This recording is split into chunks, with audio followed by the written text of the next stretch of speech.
Hello everyone, welcome to study circle, जहाँ पर आपको मिलने वाला है केमिस्ट्री का हर बेसिक कंसेप्ट, उसके साथ साथ 11th स्टैंडर्ड की complete chemistry.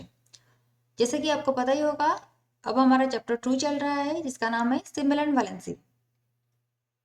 These are the contents and ये था हमारा पार्ट 1 जो ऑलरेडी कवर हो चुका है, और उसके बाद ये था हमारा पार्ट 2 में, वो भी कवर हो चुका है। और आज हम कवर करने वाले हैं इसको, जो कि हमारा पार्ट 3 वाला है। तो चलिए शुरू करते हैं हमारा पार्ट 3, जिसमें हम पढ़ेंगे chemical formula and its significance and how to write formula and name for a compound. तो पहला, केमिकल फार्मूला क्या है? ये जो केमिकल फार्मूला नाम की चीज है ना, ये क्या है? जैसे कि आपको पता ही होगा, सिंबल क्या है? एलिमेंट को एक शॉर्ट नेम से रिप्रेजेंट करने के लिए हम यूज करते हैं सिंबल, है ना। जैसे एच हम किस लिए यूज करते हैं? हाइड्रोजन के लिए। और सी यूज करते हैं कार्बन के लिए। एस यूज करते हैं सल्फर के लिए। ऐसे ही जैसे हम सिंबल से एलिमेंट को रिप्रेजेंट करते हैं, इसी तरह हमारे जो कंपाउंड है ना, कंपाउंड जो एलिमेंट से बनता है, वही कंपाउंड को हम रिप्रेजेंट करते हैं। एक सिंबलिकली रिप्रेजेंट जो करते हैं कंपाउंड को, उसको हम कहते हैं क्या? Chemical formula. तो डेफिनेशन पर आइए। It is the symbolic representation of one molecule of the substance, यानी वो सिर्फ और सिर्फ वन मॉलिक्यूल को रिप्रेजेंट करेगा। इसका मतलब, अच्छा, वाटर का सिंबल क्या है? वाटर का केमिकल फॉर्मूला क्या है? वाटर एक, मान लो एक पार्ट में आपका वाटर है, और इसको आप केमिकल फॉर्मूला से लिखोगी तो कैसे लिखोगी? ऐसे ही लिखोगी ना, ऐसे ही लिखोगी H2O। अच्छा, ये रिप्रेजेंट क्या करता है?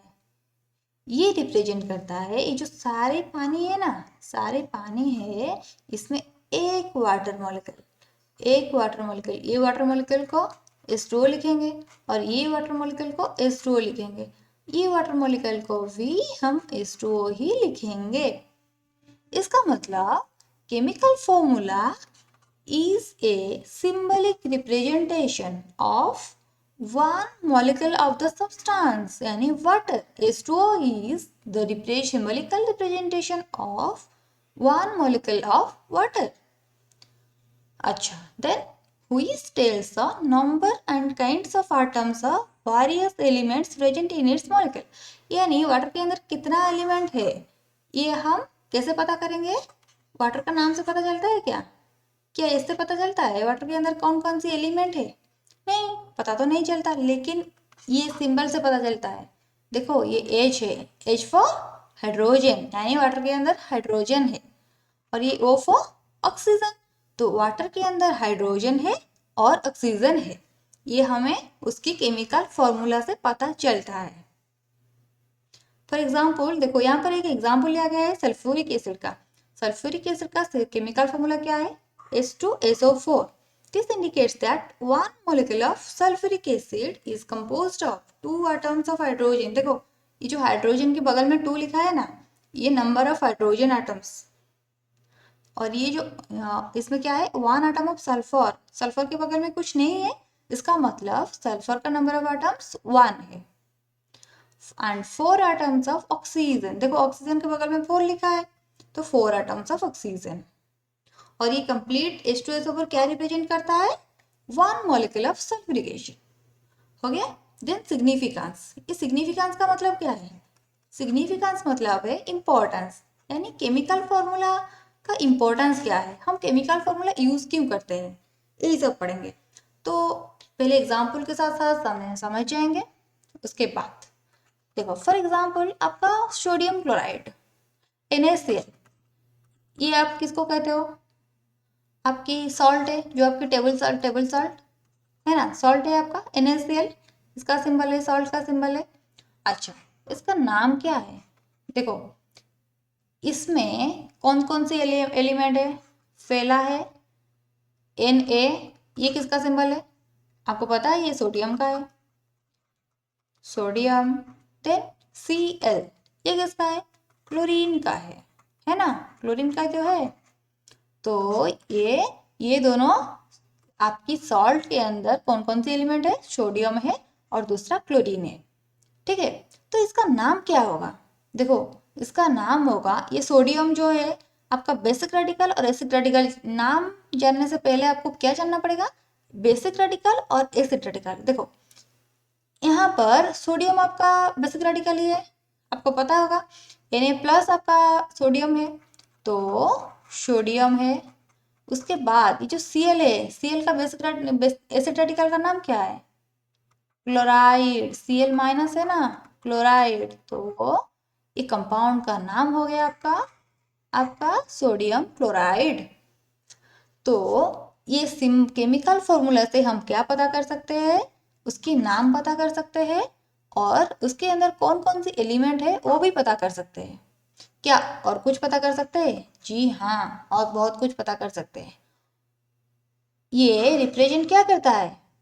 One molecule of salt, one molecule of salt. Then और क्या रिप्रेजेंट करता है?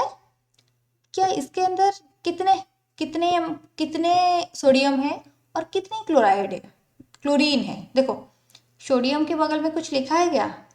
कुछ नहीं लिखा है। तो इसके अंदर कितना आटम्स ऑफ क्लोरीन, सोडियम का कितना आटम है? वन आटम ऑफ सोडियम है। और देखो, क्लोरीन के बगल में भी कुछ नहीं लिखा है, यानी वन आटम ऑफ क्लोरीन है। ओके, और इससे और क्या पता चलता है? देखो, इसका एक मॉलिक्यूल है, एक मॉलिक्यूल को रिप्रेजेंट करता है, लेकिन क्या एक मॉलिक्यूल का मास हम निकाल सकते हैं? इसे देखकर हम मास निकाल सकते हैं क्या? बिल्कुल निकाल सकते हैं, अगर आपको एटॉमिक मास याद है तो। इसलिए आपको 1 से 30 तक एटॉमिक नंबर और एटॉमिक मास याद रखना जरूरी है। ठीक है, तो चलिए, इसका एटॉमिक मास कितना है सोडियम का? 23 है। और नंबर ऑफ एटम्स कितना है सोडियम का? नंबर ऑफ एटम्स है 1, 23 इंटू 1 एंड प्लस क्लोरीन है, और क्लोरीन का एटॉमिक मास कितना है? 35.5। और नंबर ऑफ एटम कितना है? देखो, 1 एटम ऑफ क्लोरीन है इसमें, तो इंटू 1, तो कितना हुआ? 23 प्लस 35.5 इज इक्वल टू 58.5। तो ये हो गया आपका क्या? Mass of one molecule, one molecule, mass of one molecule, जो हमें किससे पता है? इसकी केमिकल फॉर्मूला से। One molecule of salt, one molecule of salt का मास कितना है? 58.5 है। अच्छा, इसको हम क्या और कुछ कह सकते हैं? जी कह सकते हैं। उसको क्या कह सकते हैं? Molecular mass, molecular mass of salt कितना है? 58.5 है। ओके, क्या और कुछ पता कर सकते हैं? जी हाँ, और एक चीज पता कर सकते हैं। क्या? इसके अंदर वन मॉलिक्यूल के अंदर, वन मॉलिक्यूल सॉल्ट के अंदर कितनी अमाउंट का सोडियम है? ये तो गया क्या, वन आटम, कितने आटम ऑफ सोडियम है, लेकिन सोडियम का वेट कितना है? जो सोडियम है ना, उसका वेट कितना है, और जो क्लोरीन है उसका वेट कितना है, वो हम पता कर सकते हैं, यानी मास पता कर सकते हैं। तो देखो, यहाँ पर सोडियम कितना है? 23 है, और क्लोरीन कितना है? 35.5 है। तो mass of each element, mass of each element present. अच्छा, इतने सारे चीज हम केमिकल फॉर्मूला से पता कर सकते हैं, तो क्या इसका इंपॉर्टेंस नहीं है? बिल्कुल है, ये सारे हैं इसका इंपॉर्टेंस। लेकिन एक बात है, इंपॉर्टेंस तो सारे हैं, लेकिन ये दोनों है आपका, इसमें कोई अमाउंट तो नहीं है ना, सिर्फ क्या लिखा है, सिर्फ सोडियम क्लोराइड इसका नाम है, नाम पहचान है इसमें, तो इसको कहेंगे हम क्वालिटेटिव सिग्निफिकेंस। कौन सा सिग्निफिकेंस, क्वालिटेटिव सिग्निफिकेंस, क्योंकि इसमें सिर्फ नाम है, नाम निशान है, लेकिन कोई नंबर नहीं है, अमाउंट नहीं है, जैसे 1 2 10 12 ऐसा कोई नंबर नहीं है। ओके, तो सिर्फ क्वालिटी की बात कर रही है, नाम पहचान ये सारे की बात कर रहे हैं, तो ये क्वालिटेटिव सिग्निफिकेंस है। देखो ये जो सारे हैं, ये सारे के सारे में आपका क्या है, अमाउंट भरा हुआ है। देखो ये one atom, number of atoms, molecular mass, mass कितना है 58.5, सारे के सारे में अमाउंट की बात किया जा रहा है, तो ये सारे इसका क्या है, क्वांटिटेटिव सिग्निफिकेंस। क्या कहेंगे उसको, क्वांटिटेटिव सिग्निफिकेंस। ओके, तो ये वाला देख लो, सिग्निफिकेंस दो टाइप का होता है, एक है क्वालिटेटिव, दूसरा है quantitative. Qualitatively it represents the name of the substance, the name of the various elements present in one molecule. Quantitatively it represents one molecule of the substance, the number of atoms of each element present in one molecule, the mass of one molecule, that is molecular mass, the number of parts by weight of each element। इसका मतलब वही है जो कौन सी element का कितना wait है। तो नेक्स्ट हम देखेंगे how to write formula of a compound. देखो हम अब क्या करेंगे, हम अब कंपाउंड का नाम दे देगा और हम उसका केमिकल फॉर्मूला लिखेंगे, ठीक है। ये किसके बेसिस पर काम करता है, on the basis of the principle of conservation of charges. ये हम पहले बाद में समझेंगे, पहले डिफरेंट स्टेप समझ रहे हैं। क्या है different step, how to write chemical formula.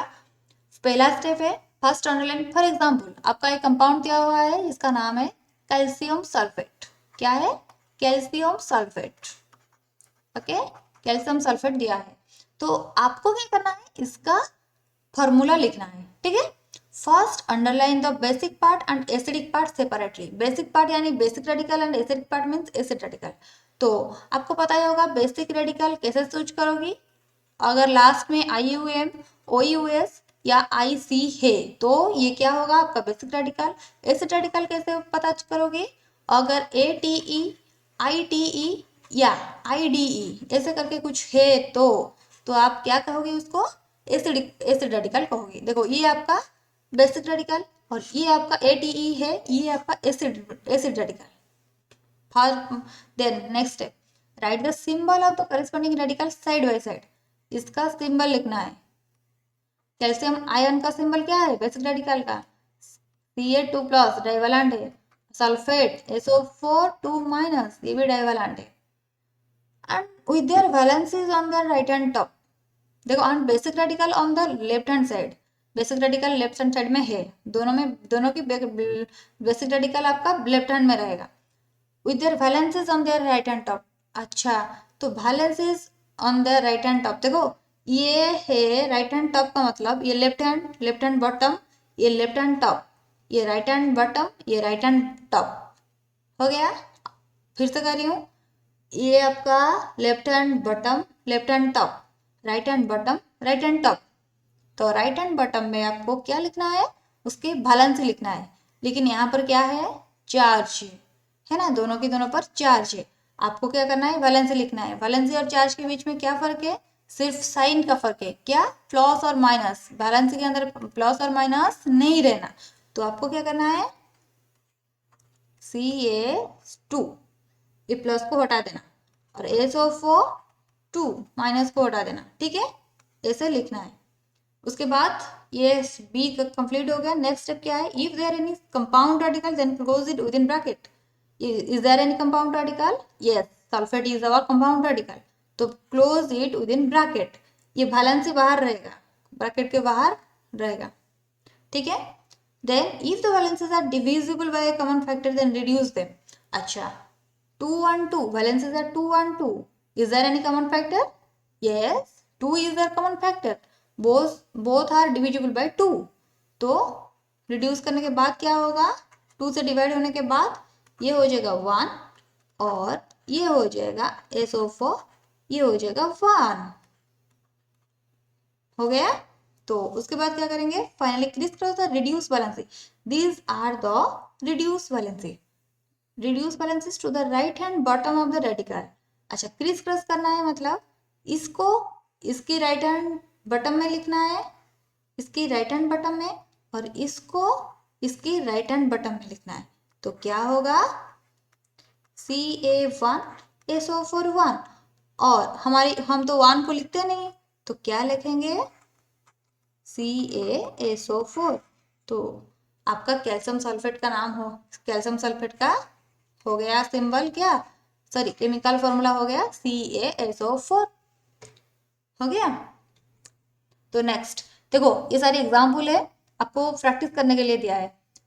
ये एल्युमिनियम क्लोराइड दिया है, सेपरेटली हम अंडरलाइन कर दिया है, और उसके बाद क्या करना है, लिखना है, सिंबल लिखना है जो कि Al3+, और ये है क्लोराइड का Cl-। देन सिंबल लिख विद देयर वैलेंसी Al3 और Cl1। उसके बाद रिड्यूस करना है, कोई कंपाउंड रेडिकल नहीं है यहाँ पर, और रिड्यूस करना है हमें वैलेंसी को, वैलेंसी का कोई कॉमन फैक्टर नहीं है, तो इसको यहाँ पर ले जाओ, इसको यहाँ पे ले जाओ, क्या होगा AlCl3, ये हो गया आपका aluminium chloride. Then ferric oxide, ferric oxide, ferric का सिंबल है Fe3+, ऑक्साइड का O2-। देन Fe3O2, जैसे कि आपको पता है यहाँ पर कोई कंपाउंड रेडिकल नहीं है, ब्रैकेट देना नहीं चाहिए, 2 और 3 के बीच में कोई कॉमन फैक्टर भी नहीं है, तो सिर्फ और सिर्फ क्रिस क्रॉस करना है। तो Fe2O3, सोडियम फॉस्फेट, सोडियम का सोडियम मोनोवैलेंट है, और फॉस्फेट आपका ट्राइवैलेंट है। उसके बाद आपको वैलेंसी लिखना है PO4 3, और यहाँ पर आपको कंपाउंड रेडिकल है तो ब्रैकेट भी देना है, लेकिन कोई यहाँ पर वैलेंसी के बीच में कॉमन फैक्टर नहीं है, तो रिड्यूस नहीं करना है, सिर्फ क्रिस क्रॉस करना है। Na3PO4 1 को नहीं लिखना। पोटाशियम ब्रोमाइड, K+ पोटाशियम है, ब्रोमाइड है Br-, तो K1PR1, उसके बाद क्रिस क्रॉस कर देना है। ठीक है, ऐसे कैल्शियम नाइट्रेट और बेरियम क्रोमेट, बेरियम क्रोमेट ये इसको मैं लिख देती हूँ, Ba2+ बेरियम है, और क्रोमेट CrO4 2-, तो Ba2CrO4 2, इसके बीच में भी कॉमन फैक्टर है, 2 ही है इन दोनों के बीच में कॉमन फैक्टर, तो CrO4 1, ये दोनों क्रिस क्रॉस हो जाएंगे, क्या होगा, सिंबल हो जाएगा BaCrO4। ओके, तो खत्म हो गया। Then how to write name for a given formula, मतलब आपको फॉर्मूला अब क्या हुआ, आपको नेम देता था और आप क्या लिखे, आप उसका फॉर्मूला लिखे, लेकिन अब क्या होगा, अब आपको फॉर्मूला देगा, फॉर्मूला देगा, जैसे CaSO4 आपको ये देगा, और आपको बोलना है इसका नाम कैल्शियम सल्फेट है। ठीक है, तो उसका भी कुछ रूल है, तो कैसे करें। हाँ, यहाँ पर हम एग्जाम्पल लेना है किसका, एक एग्जाम्पल लेंगे जो है आपका FeCl3। ओके, तो पहला काम क्या है, fastly separately underline the basic radical and acid radical and right their names. देखो यहाँ पर बेसिक रेडिकल और एसिड रेडिकल आपको कैसे पहचाना है, ये FeCl3 हम जिस प्रोसेस में पिछले वाले मतलब फॉर्मूला लिखने टाइप पर गए थे ना, बिल्कुल उसकी उल्टा करना है। देखो FeCl3 है, आपको क्या करना है, आपको पता ही है कि basic radical left hand side में जो है वो बेसिक रेडिकल है, और राइट हैंड साइड में जो है वो एसिड रेडिकल है। ठीक है, तो Fe अनदर इज Cl, ये जो 3 है, ये 3 को यहाँ पर ले जाना, 3 को यहाँ पर ले जाना, और इसके अंदर Fe के बगल में क्या है, कुछ नहीं है, मतलब 1 है, इसको यहाँ पर ले जाना, यानी Fe3 और Cl1, ये हो जाएगा। और आपको पता है ये बेसिक रेडिकल है, तो क्या करना है, यहाँ से प्लस, यहाँ से माइनस लिखना है। अच्छा देखो तो Fe3+, इसका नाम क्या है, क्या आपको पता है, फेरिक या फेरस, क्या कुछ पता है ना, lower oxidation, lower charge ion के लिए हम ऑस लिखते थे और हायर चार्ज के लिए हम इक लिखते थे। तो Fe3+ का नाम क्या होगा? फेरिक, है ना, फेरिक। और ये Cl- का नाम तो आपको याद होगा, क्लोराइड है। सिंपल सा बात है। तो हो गया नाम, हो गया ना, नाम तो हो ही गया, फेरिक क्लोराइड है। देन लिखेंगे when an element shows more than one ionic form, the ending OUS denotes compound of lower ionic form and E denotes that of higher ionic form. Yes, ये आपको पता है, मैंने ऑलरेडी बता चुकी हूँ।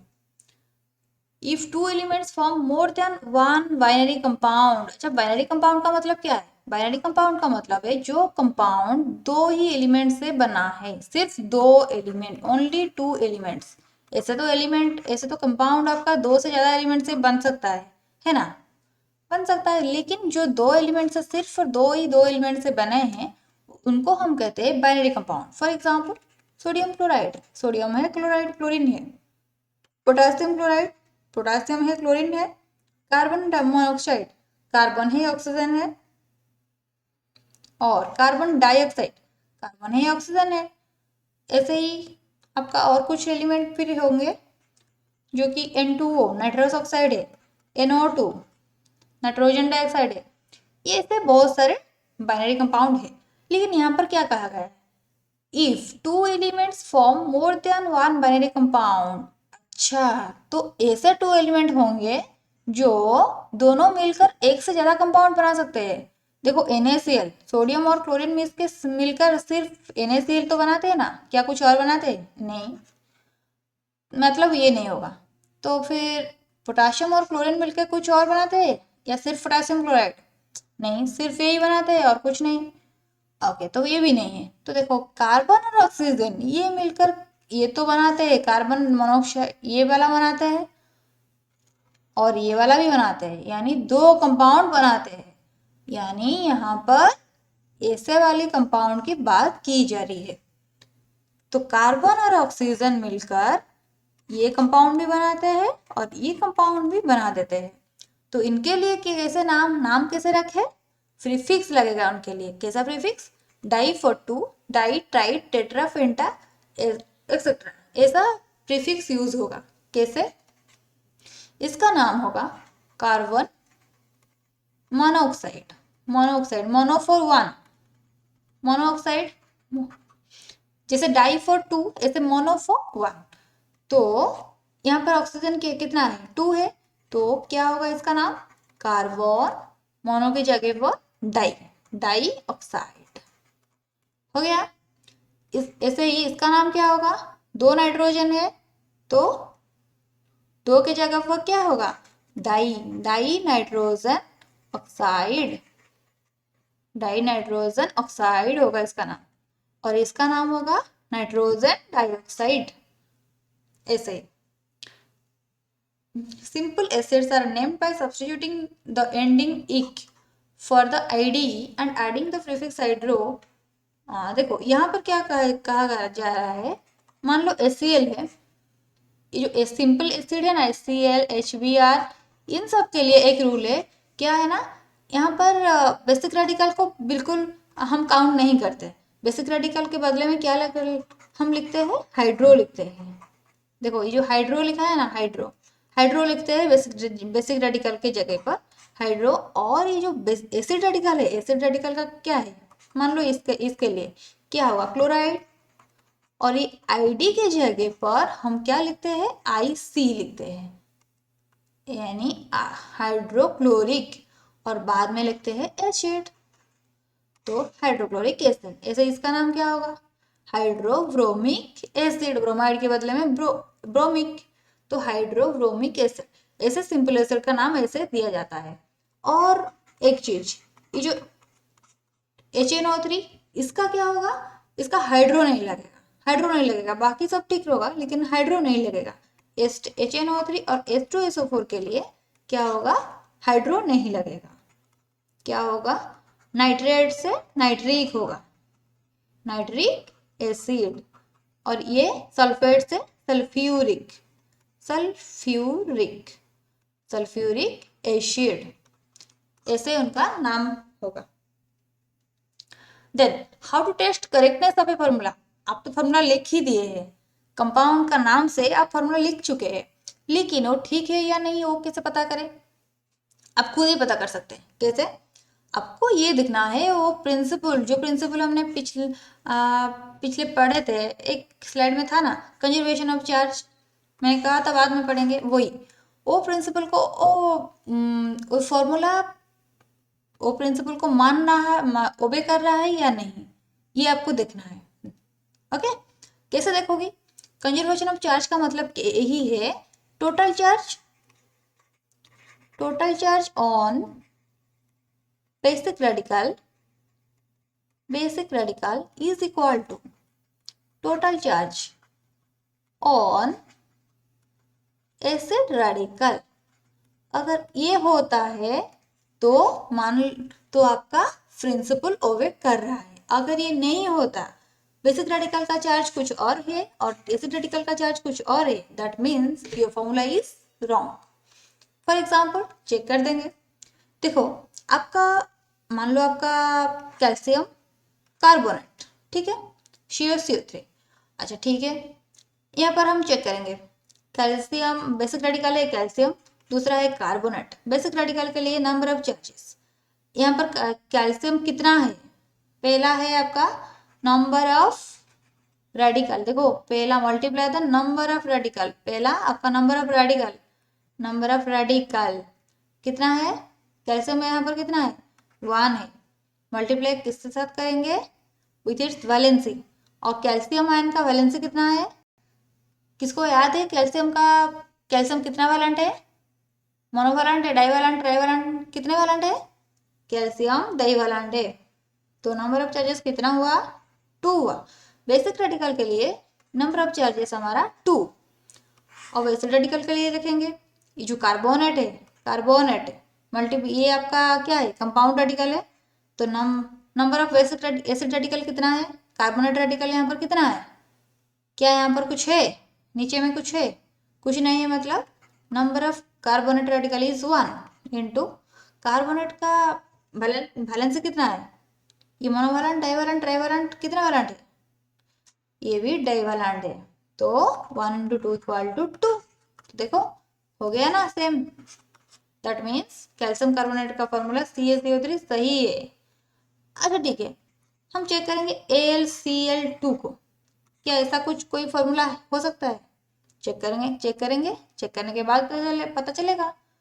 देखो AlCl3, यहाँ पर ये हो गया आपका बेसिक रेडिकल एल्यूमिनियम, और क्लोरीन ये हो गया आपका basic radical acid radical, sorry ये हो गया क्लोरीन, हो गया आपका एसिड रेडिकल जो कि आपका क्लोराइड है, और एल्यूमिनियम हो गया आपका बेसिक रेडिकल। ठीक है, तो पहला हम बेसिक रेडिकल का चेक करेंगे। Basic radical, number of basic radical aluminium कितना है? यहाँ पर कुछ नहीं है, मतलब 1 है, इनटू एल्यूमिनियम कितनी वैलेंट है? ऑब्वियसली ट्राइवैलेंट है, Al3+, ट्राइवैलेंट है, 1 इंटू 3 इक्वल टू 3। तो number of charges by basic radical is 3। Then acid radical के लिए चेक करेंगे, number of acid radical, number of chlorine कितना है? 2। और क्लोरीन का एसिड रेडिकल का नाम क्या है? क्लोराइड। क्लोराइड का चार्ज कितना है? वो तो मोनोवैलेंट है, तो 1, यानी 2 इंटू 1 विच इज 2। क्या सेम हो रहा है? ये 3 है और ये 2 है जी, ये तो मैच नहीं कर रहा है। इसका मतलब AlCl2 जैसे कोई कंपाउंड नहीं है। ओके, एल्यूमिनियम क्लोराइड का फॉर्मूला AlCl2 नहीं है, ये गलत है। ठीक है, आपके लिए ये सारे होमवर्क है, आपको केमिकल फॉर्मूला लिखना है सबका। ठीक है, thank you, have a nice day.